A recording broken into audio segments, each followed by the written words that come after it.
जय जगन्नाथ सबुदिन भाया आज गोटे छोट टपिक आपण सेयार कर विषय हूँ जीव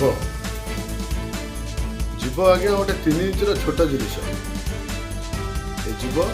जदि आप गोटे अस्त्र द्वारा जीव को आघात करेंगे तार खंडिया हम से खूब शीघ्र सुखीज किंतु से जीव द्वारा जदि आप आघात देते से घा सहज सुखने से घा कदापि सुखने कहीं ना जीभ द्वारा जो घा आप करेंगे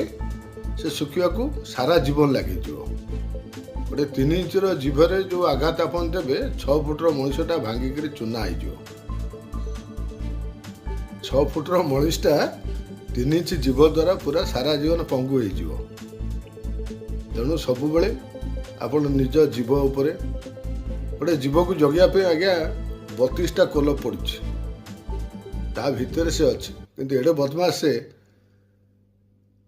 से टिके न जदि पदा को बाहरी आसो केते संपर्क पुड़ी जाली छारखार करदेव तार हिसाब किताब ना सबू बर्बाद करदेव तेणु सब बेले से जो छोटिया 3 इंचर जीवटा को आज्ञा निज कंट्रोल रखत सबू संपर्क पुड़ी छारखार करदेव सबू संपर्क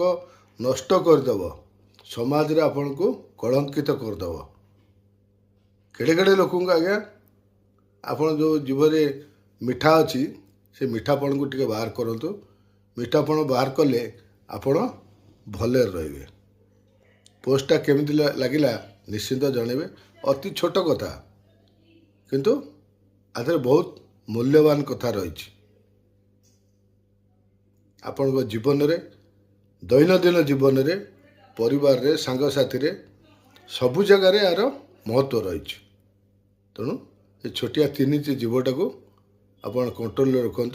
कहीं केड़े केड़े लोक 5 फुट 6 फुट लोक को भी पूरा धूलिसात करदेव रही आज्ञा जय जगन्नाथ पोस्ट भल लगे मतामत निश्चिंत देवे।